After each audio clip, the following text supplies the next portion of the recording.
psaume 64, le psaume 64, psaume de David.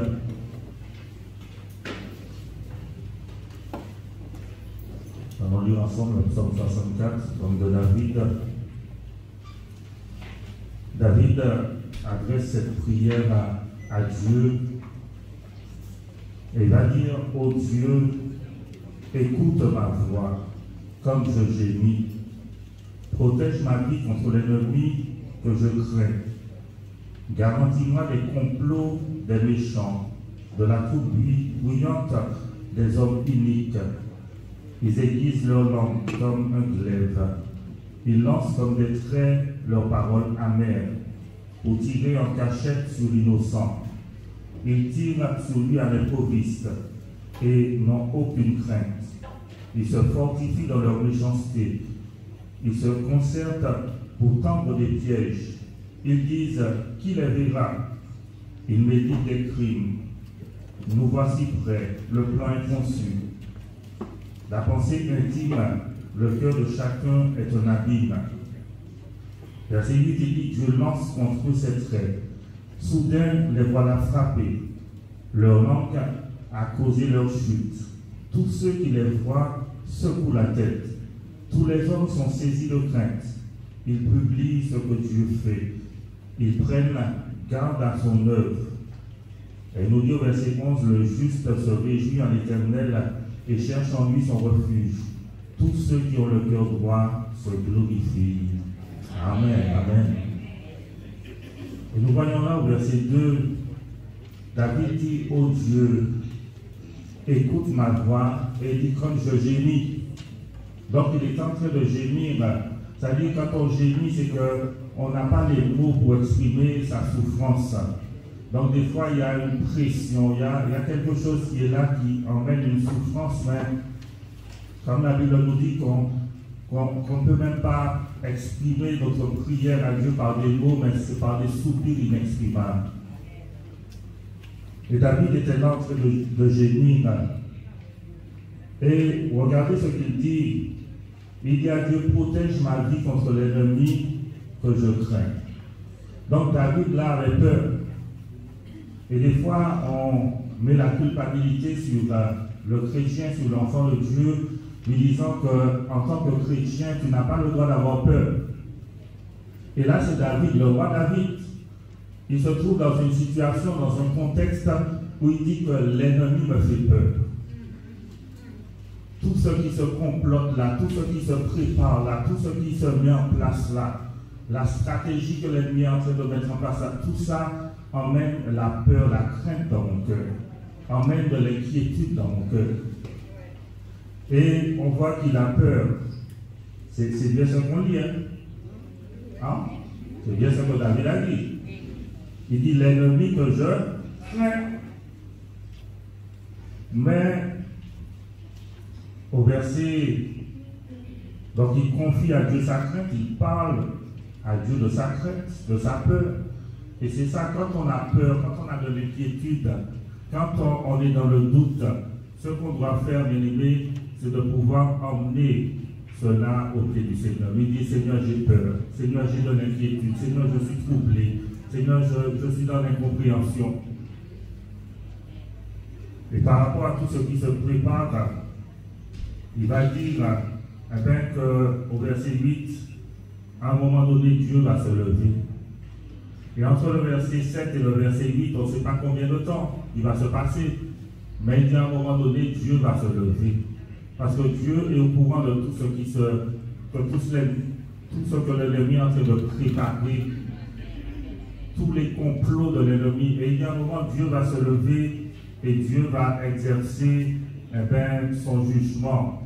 Et au verset 11, il dit: les justes se réjouissent, le juste se réjouit en l'Éternel et cherche en lui son refuge. Donc celui qui obéit à Dieu, il trouve en Dieu sa source de joie, sa source de réconfort. Et il cherche en Dieu un refuge, il se confie en Dieu, il s'appuie sur lui parce que, bien aimé, ce qui nous fait peur ne fait pas peur à Dieu. Ce qu'on craint, Dieu ne le craint pas. Parce que la Bible dit que Dieu se rit des méchants. Et c'est vrai que le méchant, c'est celui qui n'obéit pas à Dieu, qui n'a rien à faire des lois de Dieu et qui complote contre le juste. Mais la Bible dit que Dieu s'oublie des méchants. Et si nous nous confions en Dieu, nous nous appuyons sur lui, nous cherchons en lui un refuge. C'est lui, bien-aimé, qui, là où on a peur, il va nous donner de l'assurance. Et là où tout ce qu'on voit autour de nous crée en nous de la tristesse, de l'angoisse, de l'inquiétude, Dieu va nous redonner de la joie, il va nous redonner du réconfort, de l'espérance et de l'assurance. Et nous pouvons à ce moment-là nous réjouir parce qu'au verset 2 il dit qu'il gémit, et là il confesse que le juste se réjouit en l'Éternel. Et il dit tous ceux qui ont le cœur droit se glorifient. Ça veut dire que je confesse déjà la victoire. Je confesse déjà que mon Dieu est tout puissant et au-dessus de toutes ces choses et que c'est lui qui va triompher à la fin. Alléluia. Alléluia. Avant de pouvoir permettre à quelques-uns de pouvoir prier, rendre grâce à Dieu, je veux prendre ce petit chant qui dit Hosanna. Un chant s'élève, alléluia. Un chant s'élève, alléluia. Nous allons pouvoir le prendre ensemble si vous voulez. Tenez debout, restez assis. Et après ça, nous allons pouvoir individuellement rendre grâce à Dieu ce matin. Alléluia. Alléluia. Seigneur, nous bénissons ton nom.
de vie.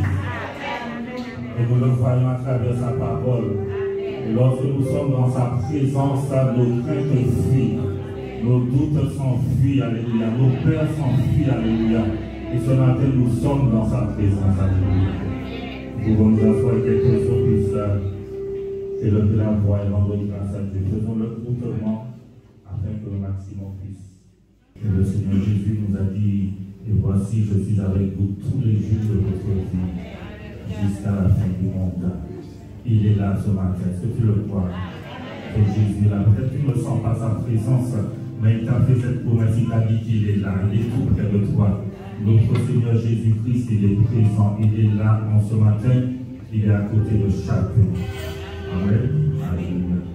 Je vous laisse avec le groupe de louange et nous allons continuer encore dans ce moment d'action de grâce et reconnaissance que ce matin, que Dieu change nos gémissements en action de grâce, qu'il change nos plaintes en louange. Amen. Que Dieu soit béni. Dans Ézéchiel 36, versets 26-27, il est écrit: je vous donnerai un cœur nouveau et je mettrai en vous un souffle nouveau. J'ôterai votre cœur de chair, j'ôterai de votre chair le cœur de pierre et je vous donnerai un cœur de chair. En ce matin, Seigneur, nous te prions de souffler sur nous par ton Saint-Esprit. Remplis-nous de ta présence, occupe toute la place éternelle. Reçois l'adoration de ton peuple en ce matin. Alléluia. D'un seul cœur, nous allons demander au Seigneur d'inonder nos cœurs en ce matin. Remplis-nous de toi, Jésus, nous t'en supplions. Alléluia.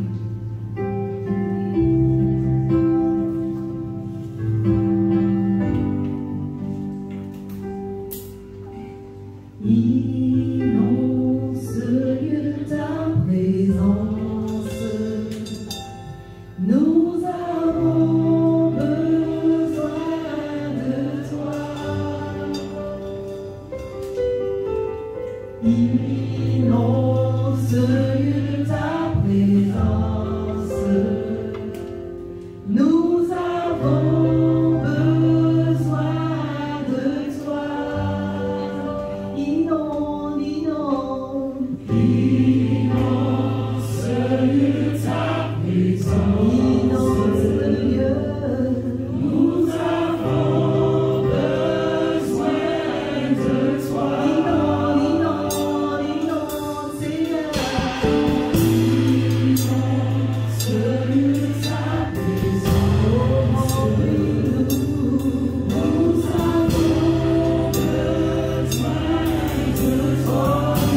révélation.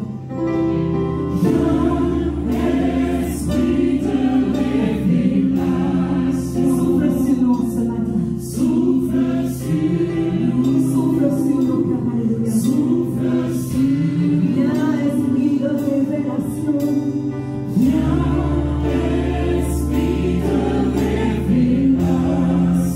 Souffle sur ton peuple. Restaure les cœurs brisés. Viens, esprit de révélation.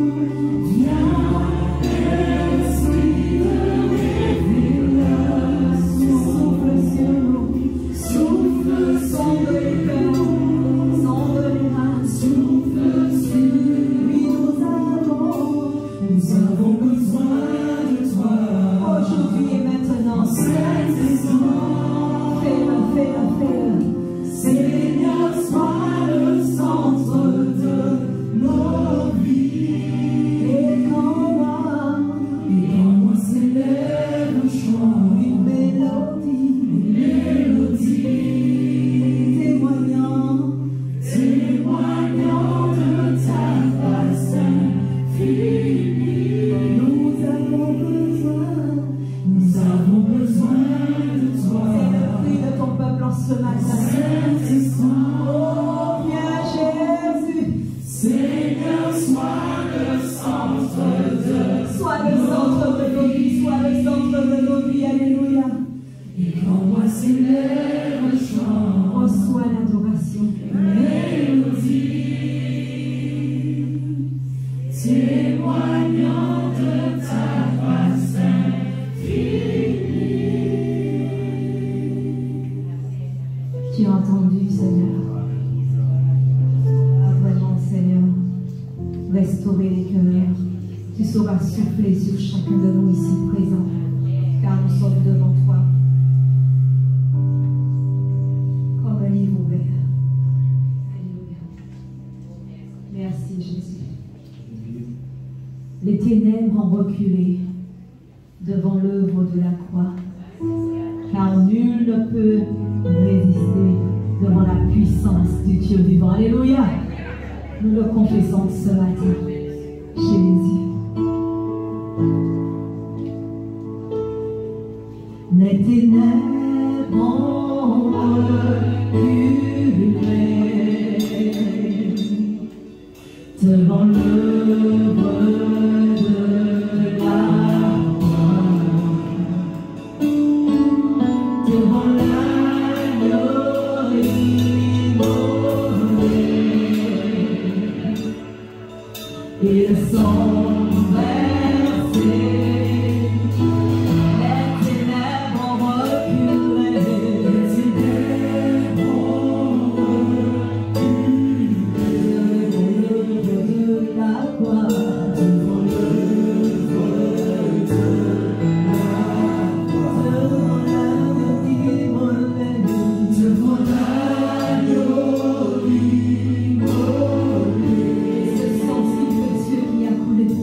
Yes.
Toi seul nous as aimés avec cet amour incommensurable, Jésus. Nous t'aimons mal, mais nous t'aimons, Seigneur. Apprends-nous à t'aimer davantage, mon Dieu. Nous voulons reconnaître et confesser encore ce matin, malgré les difficultés de notre vie, malgré les souffrances, Seigneur, nous reconnaissons que toi seul es Dieu. Tu es le même hier, aujourd'hui, éternellement. Et aucun souci, aucun problème, aucun mur ne peut te résister. Alléluia. Il est facile de chanter, de dire, même dans les moments difficiles, je loue, je danse.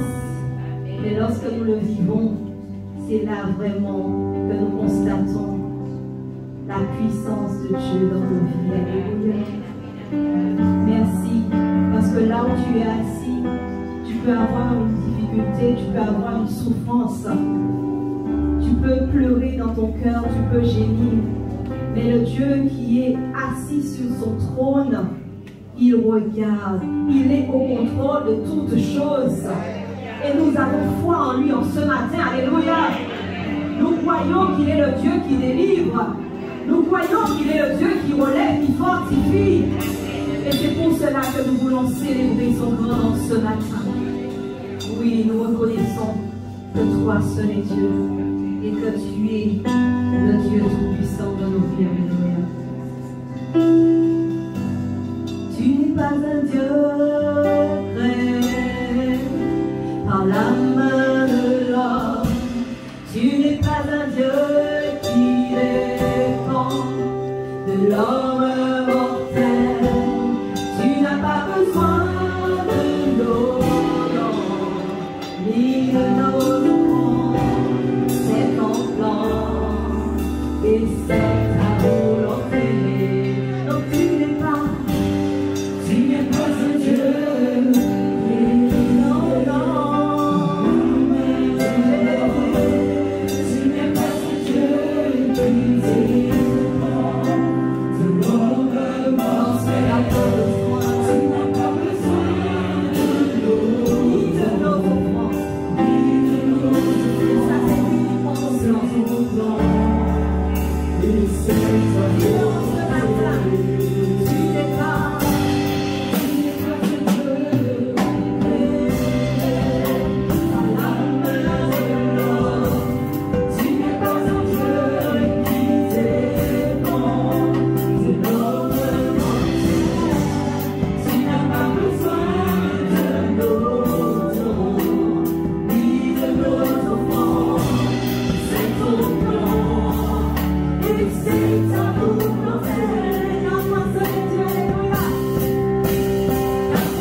Tu es le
pas d'autre Dieu que toi. C'est toi qui nous as rachetés. C'est toi, Seigneur mon Dieu, qui nous fait du bien encore en ce matin. C'est toi que nous voulons élever. C'est toi que nous voulons honorer en ce matin. Alors nous te demandons de recevoir nos louanges, de recevoir notre adoration, de recevoir notre reconnaissance. Oui, nous te disons merci. Peut-être que tout ne va pas comme nous voulons, mais nous te disons merci en ce matin. Même si les temps sont difficiles, nous te disons merci en ce matin. Parce que tu es toujours sur ton trône de gloire. Tu règnes toujours sur nos vies. Tu es toujours maître de l'univers, Père. Alors nous voulons t'élever en ce matin. Et nous te disons merci, Père. Au nom de Jésus. Amen. Alors on peut acclamer notre Seigneur. Je crois qu'il mérite peut-être ça. Je crois qu'il mérite peut-être ça. Je crois qu'il mérite peut-être ça.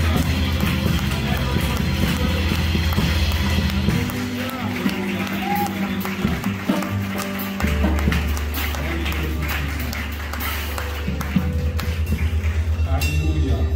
Bienvenue, bonjour à chacun de vous. Que la grâce et la paix de Dieu soient notre partage en ce matin. Amen. Alors nous allons ouvrir la parole de Dieu dans le livre de Daniel et nous allons voir ce qui s'est passé dans la vie de Daniel. Et nous savons que c'est un passage que nous connaissons.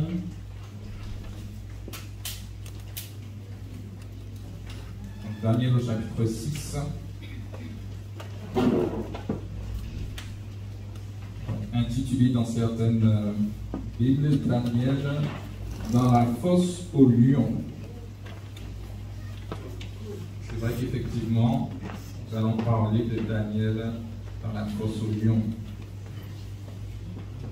Donc à partir du verset 1, donc j'ai une version qui diffère un tout petit peu. Donc il a dit, Darius le Mède s'empara du royaume à l'âge de 62 ans. Daniel 6, verset 2. Darius trouva bon d'établir sur le royaume 120 administrateurs qui devaient être répartis dans tout le royaume. Il mit à leur tête trois responsables, parmi lesquels figurait Daniel, afin que les administrateurs leur rendent des comptes et que le roi ne subisse aucun dommage. Daniel se montrait supérieur aux autres responsables et aux administrateurs parce qu'il avait en lui un esprit extraordinaire.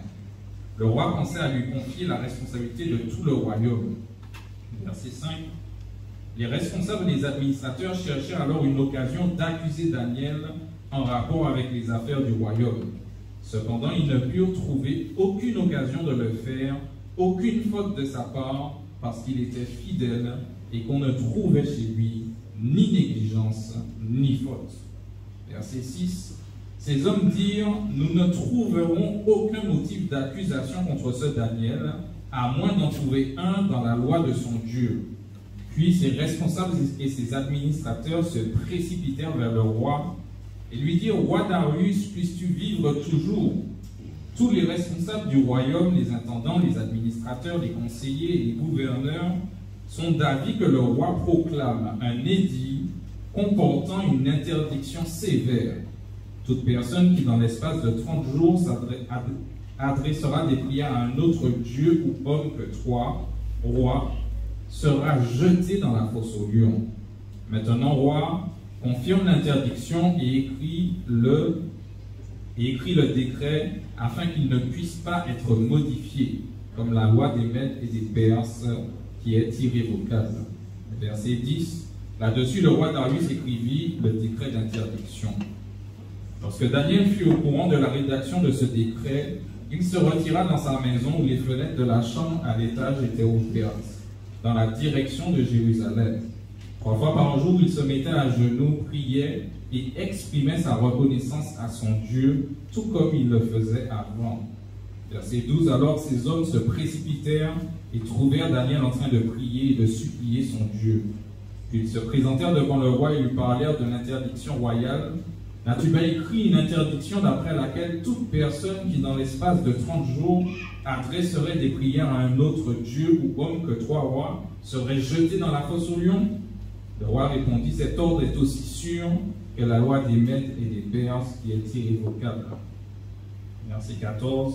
Ils prirent de nouveau la parole et dirent au roi, Daniel, l'un des exilés de Juda, n'a tenu aucun compte de toi, roi, ni de l'interdiction que tu as écrite, et il fait sa prière 3 fois par jour.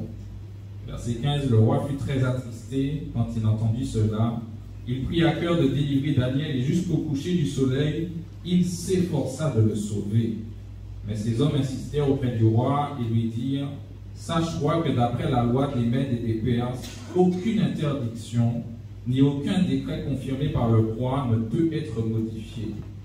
Alors le roi donna l'ordre de faire venir Daniel et de le jeter dans la fosse aux lions.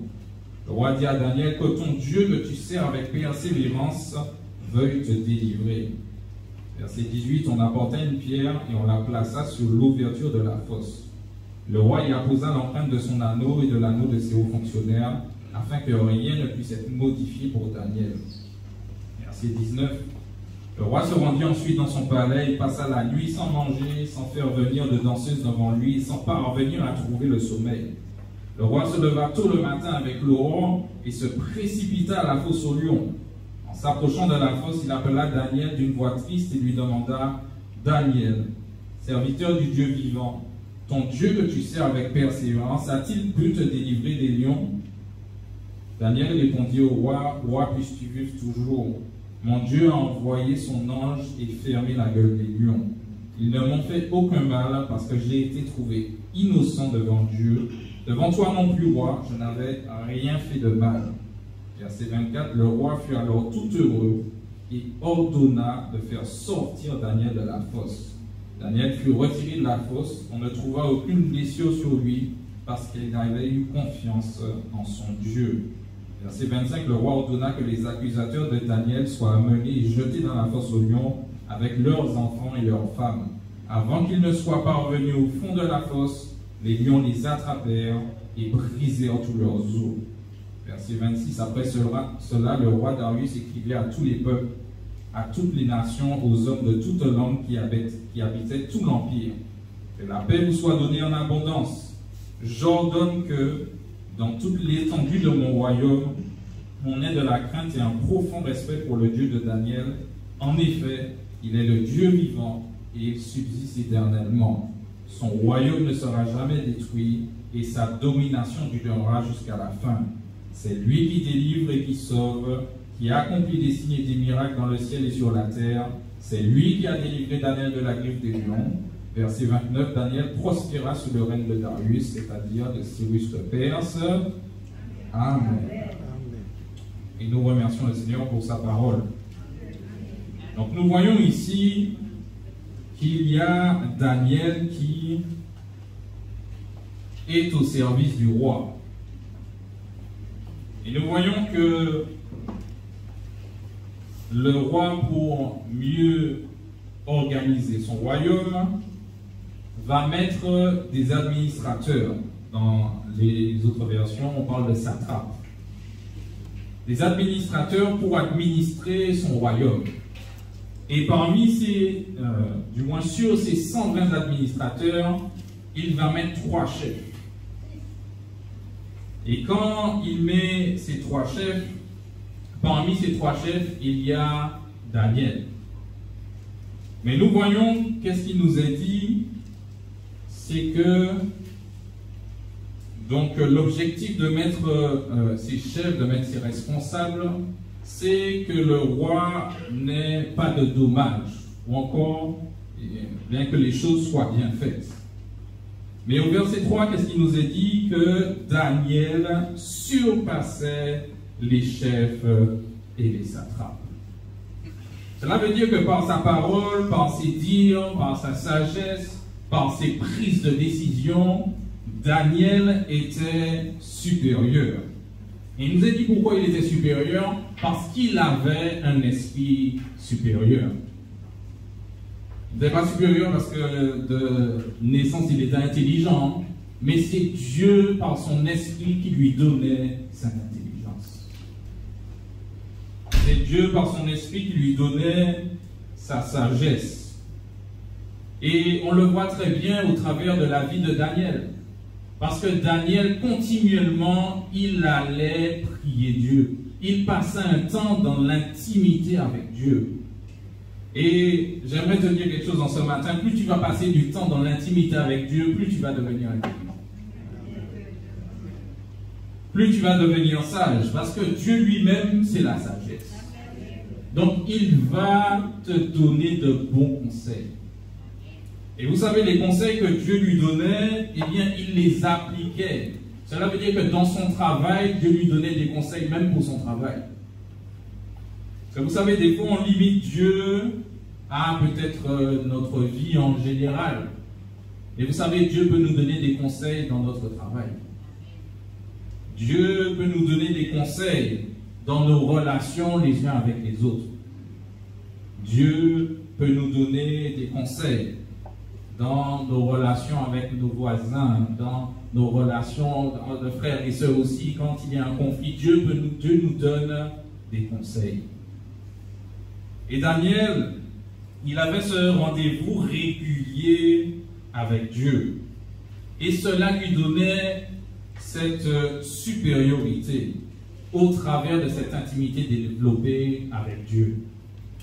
Et nous voyons qu'est-ce qui va se passer, c'est que les autres qui n'ont pas ce privilège d'avoir la sagesse de Dieu, ils vont commencer à être jaloux. Et ils vont monter un complot. Donc ils vont se mettre ensemble pour essayer de faire tomber Daniel. Alors vous imaginez, alors c'était des chefs et puis des personnes qui avaient des responsabilités. Et ces personnes vont commencer à réfléchir pour voir comment est-ce qu'on élimine Daniel de l'autorité qu'il a.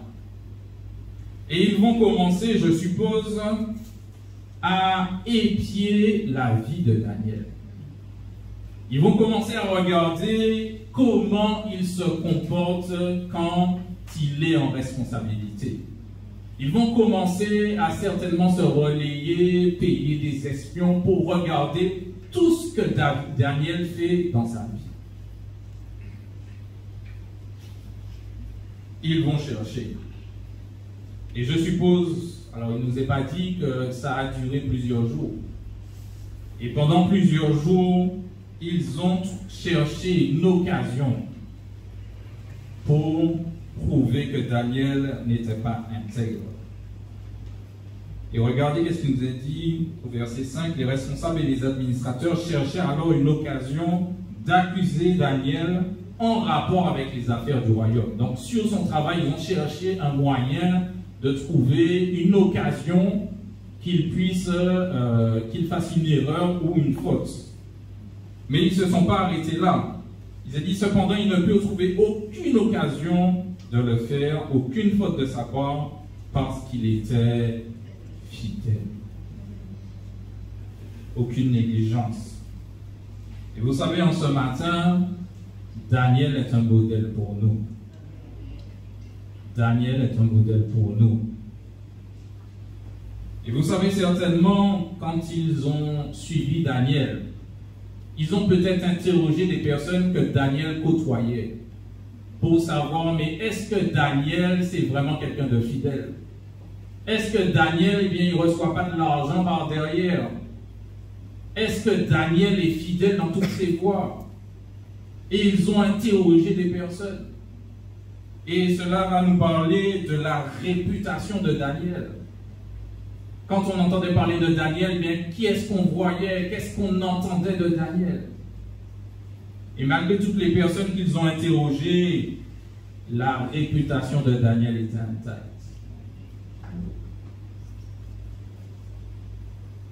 Tellement qu'ils ont dit au verset 6, nous n'allons rien trouver sur lui. Nous avons déjà cherché, mais nous n'avons rien trouvé sur lui. Et vous savez, la réputation, c'est la manière dont quelqu'un, donc c'est une définition du dictionnaire, hein, donc la réputation, c'est la manière dont quelque chose est connu, considéré dans un public. C'est aussi l'opinion favorable ou défavorable du public pour quelqu'un ou encore pour quelque chose. Et quand ils ont regardé à Daniel, ils ont vu que Daniel ne faisait aucune faute. Et pourquoi je dis que c'est un modèle? Parce que si on imagine qu'on mettait des espions à nous regarder dans tous les domaines de nos vies, est-ce que ces espions pourraient faire des rapports et dire « Ah, Samuel est fidèle dans tous les domaines. Samuel a été trouvé non négligent dans tous les domaines. Samuel a été trouvé intègre dans tous les domaines. » Parce que vous savez, des fois pour préserver sa réputation, c'est-à-dire l'opinion que tout le monde a de nous, eh bien, des fois on pense qu'on ne nous voit pas. Mais vous savez, aux yeux de Dieu, nous avons aussi, enfin, Dieu nous voit, mes bien-aimés, dans tous nos actes, dans toutes nos actions. Et c'est pour ça, on voit un autre homme dans la personne de Job. Job, il nous a dit, donc Job au chapitre 1, donc on peut le prendre, Job au chapitre 1. Qu'est-ce que Dieu va dire de Job? On voit que les fils de Dieu se présentent, on voit que Satan aussi est au milieu d'eux. Vous pouvez voir ça un peu avant le verset 8. Et dans Job 1 au verset 8, il nous a dit, « As-tu remarqué mon serviteur Job ?»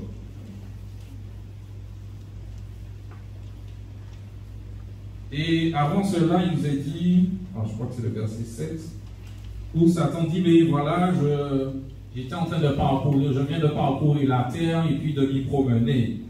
Et il faut savoir que quand Satan dit qu'il parcourt la terre et qu'il se promène, c'est pas du tourisme qu'il fait. Hein. C'est véritablement, son œuvre, c'est de voler, égorger et détruire. Et Dieu qui sait cela a dit, mais dans tout ce que tu veux faire là, est-ce que tu as remarqué mon serviteur? Et il dit, il n'y a personne comme lui sur la terre. C'est un homme intègre et droit. Et vous savez, si quelqu'un vient vous dire que vous êtes intègre et droit, c'est bien, vous pouvez être content, et c'est une bonne chose. Mais quand Dieu dit de vous que vous êtes intègre et droit, ce n'est pas la même chose. Parce que Dieu, il voit la profondeur de nos cœurs. Dieu, il voit toutes nos actions. Et vous savez, c'est bien d'avoir une bonne réputation aux yeux des hommes, mais le plus important, c'est d'avoir une bonne réputation aux yeux de Dieu. Aux yeux de Dieu. Et c'est pour cela que Daniel se retrouve dans une difficulté. Parce que vous savez, ces hommes qui ont cherché un moyen de le faire tomber, ils n'ont pas trouvé. Et en l'observant, ils ont constaté qu'il a une vie de prière. Et ils se sont dit, comme il prie 3 fois par jour, on va monter un complot pour qu'il puisse être condamné sur sa foi. Et vous savez, ce qu'il faut comprendre, c'est que quand des personnes ne pourront plus rien dire sur vous parce que vous allez être intègre, ils vont essayer d'attaquer votre foi. Et vous savez, des fois, tu intègres, tu fais tout ce qu'il faut, et tu as quand même des personnes qui viennent monter un complot contre toi. Et vous savez, Daniel, il est resté dans sa fidélité à Dieu. Nous voyons que, donc on revient sur Daniel 6, donc on voit que ces hommes, donc ils montent le complot, ils vont voir le roi, et puis ils disent, et vous savez, le complot est bien monté, hein, parce qu'ils disent, mais fais ce décret seulement pendant 30 jours. Parce qu'en observant Daniel, ils se sont dit, mais non, cet homme-là, il ne peut pas rester 30 jours sans s'adresser à son Dieu. Et effectivement, le décret va être lancé. Et vous savez, quand le décret est lancé, eh bien, tout le monde doit obéir. Tout le monde doit se soumettre à la loi. Et vous savez, dans ces temps difficiles, il y a aussi des décrets qui peuvent sortir. Mais nous devons rester fidèles à notre Dieu et avoir confiance en Dieu. Nous devons avoir confiance en Dieu. Et nous voyons donc qu'on est au verset... au verset 11, au verset 10, là-dessus, le roi Darius écrivit le décret d'interdiction. Donc le décret est écrit, la loi est lancée. Et au verset 11, il est dit, lorsque Daniel fut au courant de la rédaction de ce décret, il se retira dans sa maison où les fenêtres de la chambre à l'étage étaient ouvertes dans la direction de Jérusalem. 3 fois par jour, il se mettait à genoux, priait, exprimait sa reconnaissance à son Dieu. Nous voyons que Daniel n'a pas changé ses habitudes. Daniel est resté dans cette intimité avec Dieu. Daniel est resté fidèle à ce qu'il était.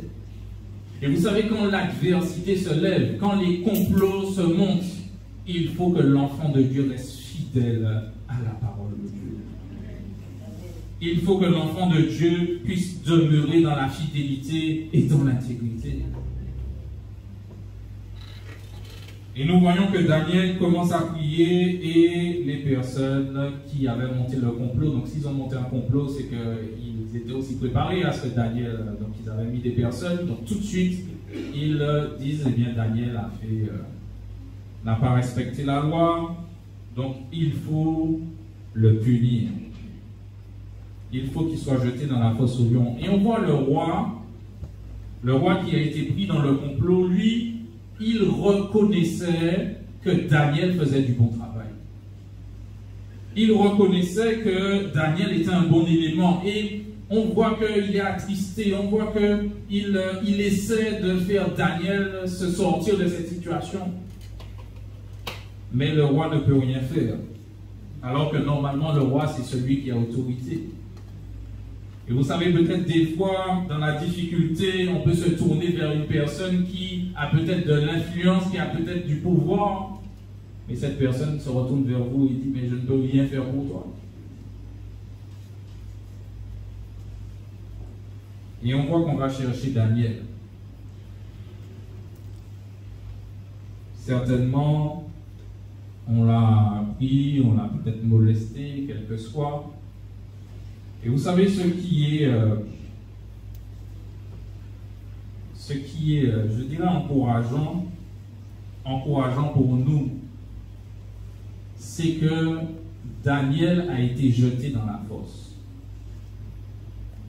Vous savez, des fois, on ne comprend pas parce qu'on se dit, mais Dieu doit nous délivrer avant d'arriver dans la fosse. Dans notre intelligence et dans notre raisonnement, on se dit, mais Dieu doit nous délivrer avant que la situation devienne critique. Pourtant, Daniel était en face des lions. Et vous savez, ces lions-là, c'est des lions qu'on affamait pour que quand il y a quelqu'un, la personne puisse être dévorée. Et Daniel se retrouve dans la fosse. Et Dieu aurait pu empêcher que la fosse se ferme. Non, la fosse est fermée. Dieu aurait pu permettre qu'il y ait un trou dans la fosse. Il n'y a pas de trou. Il n'y a pas d'échappatoire. Tu es coincé dans la fosse aux lions.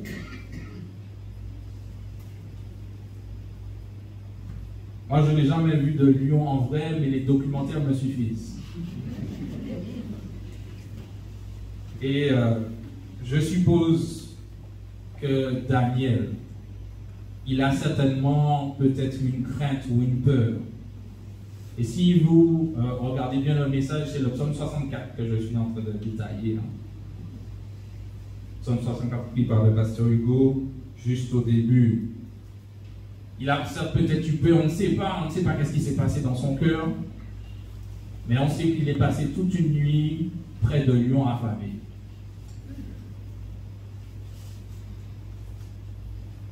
mais Dieu l'a gardé et l'a protégé à l'intérieur de la fosse.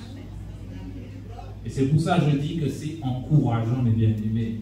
Parce que si tu commences à regarder que tu es entré dans une fosse, tu es entré dans une situation difficile, et que tu vois que Dieu n'agit pas, mais Dieu a déjà sa main sur toi. Dieu te protège. Dieu te garde. Et même s'il y a un lion rugissant qui rôde, mais le lion de la tribu de Juda est près de toi. Et il va te garder, il va te protéger. Nous voyons que Darius, il a passé la nuit tourmenté. Et nous voyons dès le matin, il court vers la fosse. Et il dit d'une voix, alors on est au verset 21. En s'approchant de la fosse, il appela Daniel d'une voix triste et lui demanda: Daniel, serviteur du Dieu vivant, ton Dieu que tu sers avec persévérance a-t-il pu te délivrer des lions? Déjà, le roi Darius, il reconnaît que Daniel servait Dieu avec persévérance. Est-ce que c'est ce qu'on dit de toi? Est-ce qu'on peut dire de toi que tu sers Dieu avec persévérance? Et au verset 22, Daniel va répondre, donc Alléluia, il est toujours vivant. Daniel va répondre: Roi, puisses-tu vivre éternellement, mon Dieu a envoyé son ange et fermé la gueule du lion. Ah, tu peux dire Alléluia en ce matin. Et il dit: ils ne m'ont fait aucun mal. Effectivement, il n'avait aucune blessure. Et nous voyons que cela nous montre que dans la difficulté, dans l'épreuve, dans la fosse au lion, là où il y a une tempête, eh bien, Dieu peut permettre que tu sortes indemne. Alléluia. Et qu'est-ce qui va se passer? Donc, il va être retiré de la fosse.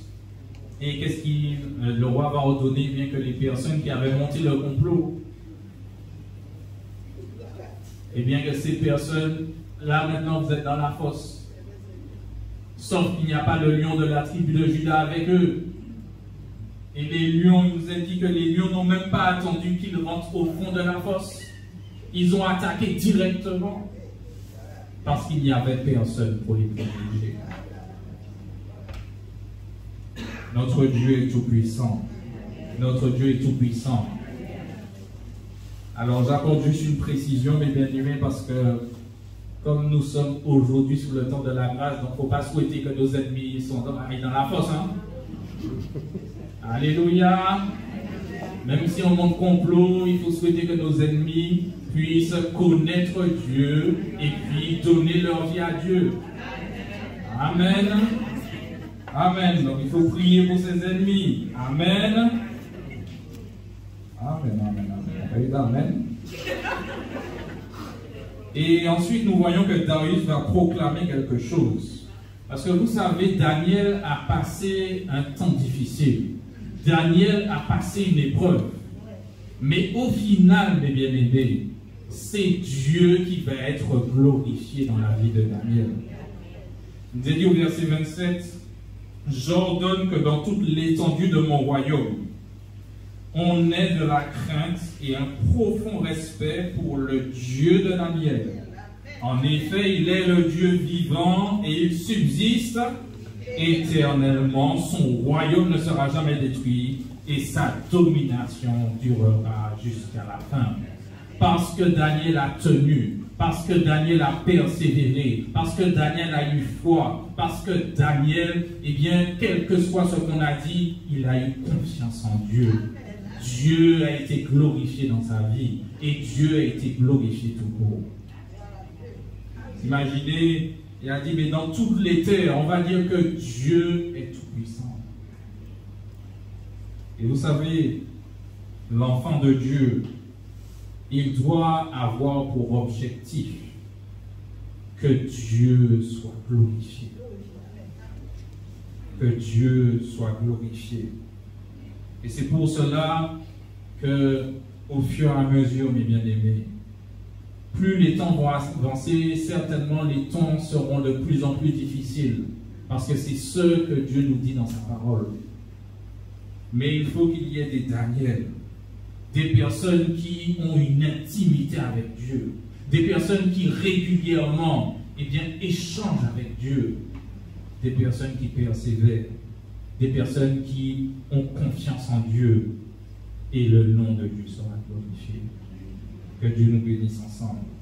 Seigneur, en ce matin, c'est vrai au travers de l'histoire de Daniel, tu nous rappelles, Seigneur mon Dieu, que nous avons des modèles dans ta parole, des modèles de prière, des modèles, Seigneur mon Dieu, d'intimité avec toi, des modèles qui ont persévéré avec toi, des modèles aussi, Seigneur mon Dieu, qui ont passé des moments difficiles.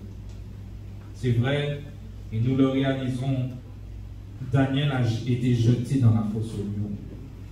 Mais Seigneur Jésus, il n'était pas seul dans la fosse au lion, tu étais avec lui. Tu as dit dans ta parole que tu es avec nous tous les jours, jusqu'à la fin du monde. Alors je veux te prier pour ceux qui passent par un moment difficile, ceux qui sont dans cette fosse au lion où l'ennemi est là en train de rôder autour d'eux, Père. Tu leur donnes de comprendre que tu es avec eux. Même si la tempête fait rage, même si les difficultés sont grandes, même si, Père éternel, on ne voit pas le bout du tunnel, mais nous savons que tu es avec nous. Et nous avons cette assurance que tu vas nous délivrer, Père. Alors nous te disons merci. Nous te disons merci, Jésus. Nous te donnons gloire en ce matin. Nous te donnons gloire en ce matin. Parce que malgré les difficultés, nous sortirons victorieux. Malgré les épreuves, nous sortirons victorieux. Malgré, Seigneur mon Dieu, la fosse au lion, nous sortirons victorieux. Parce que nous nous appuyons non pas sur nos propres forces, non pas, Seigneur mon Dieu, sur notre connaissance, mais nous nous appuyons sur Dieu. Alléluia. Et nous te disons merci. Au nom de Jésus-Christ. Amen. Que Dieu vous bénisse et que Dieu vous encourage ce matin.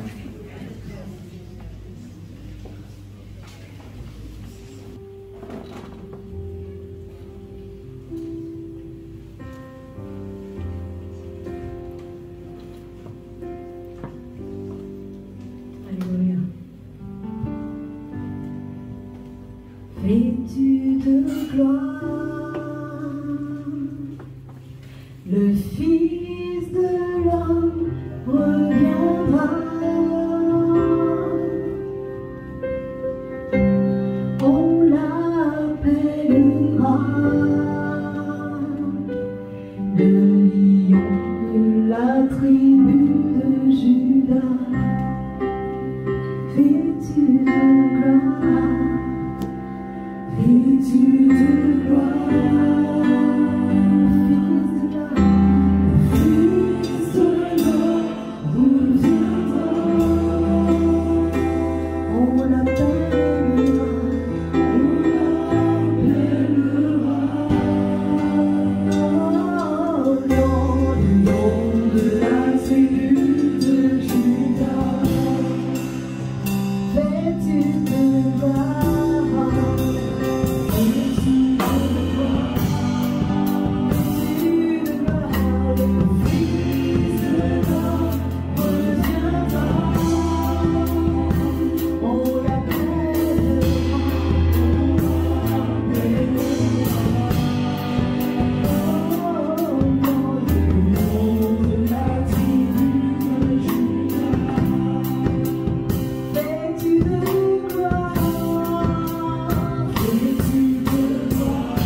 tous ensemble et le moment avec Dieu ce matin, nous t'exaltons, Seigneur, alléluia.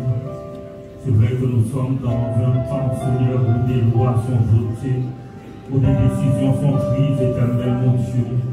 Mais nous bénissons ton nom parce que nous savons que même si nous sommes jetés dans la force au lion, Seigneur, même si nous sommes jetés dans la force au lion, tu es celui qui nous a promis de ne jamais nous abandonner, de ne jamais nous délaisser, Seigneur. Tu es capable, Seigneur, de venir nous libérer dans la force au lion. Tu es capable de toute situation, Seigneur, de nous en sortir. Alors nous bénissons ton nom ce matin, Seigneur. Parce que tu es assis sur ton trône éternel. Tu vois les manigances des hommes. Tu vois, Seigneur, les complots des hommes, Seigneur. Mais tu es assis sur ton trône. Tu es Dieu au-dessus de la terre. Alléluia. Qu'est-ce qu'un homme devant toi, Seigneur, mon Dieu? Qu'est-ce qu'un homme devant toi, Seigneur? Tu es Dieu. Tu dis une seule parole et tout est terminé, Seigneur. Tu fais un seul geste et tout est terminé, Seigneur. Tu donnes un seul ordre et tout est terminé, Seigneur. Alors, Seigneur, ce matin, à travers de ta parole, tu remplis nos cœurs de confiance. Tu nous remplis d'assurance, Seigneur. Celui qui était venu avec la peur, Seigneur, rempli un repas rempli de confiance. Celui qui était venu inquiet, Seigneur, un repas rempli d'assurance ce matin.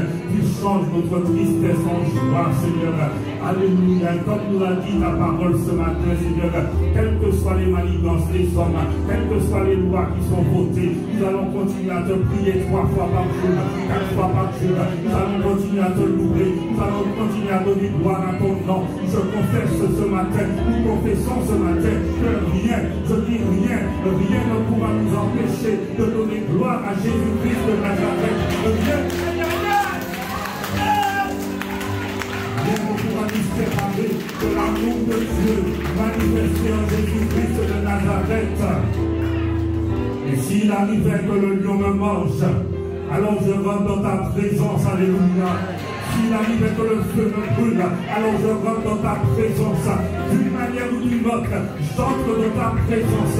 Je continue à être dans ta présence. Dieu est merveilleux. Il est digne de gloire. Il est digne d'honneur. Il est digne de louange et d'adoration. Ce matin, regarde la montagne qui est devant toi. Regarde la difficulté qui est devant toi. Regarde la situation dans laquelle tu te trouves. Et confesse ce matin, mais qui es-tu comme montagne devant Jésus-Christ? Qui es-tu comme montagne devant l'Éternel des armées? Qui es-tu difficulté devant le roi des cieux? Alléluia. Tu seras aplani, alléluia. Tu seras aplani, alléluia. Le Dieu de victoire habite en moi. Le Dieu de victoire habite en toi. Je marche non par la vue, mais je marche par la foi. Alléluia. Aïe, aïe, aïe. Le Dieu de victoire habite en moi. Le Dieu de victoire habite en moi. Je marche non par la vue, mais par la foi. Le Dieu de victoire habite en moi. Dieu ne vit pas avec ton nom. Dieu ne vit pas avec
Merci beaucoup, mes amis. Alléluia.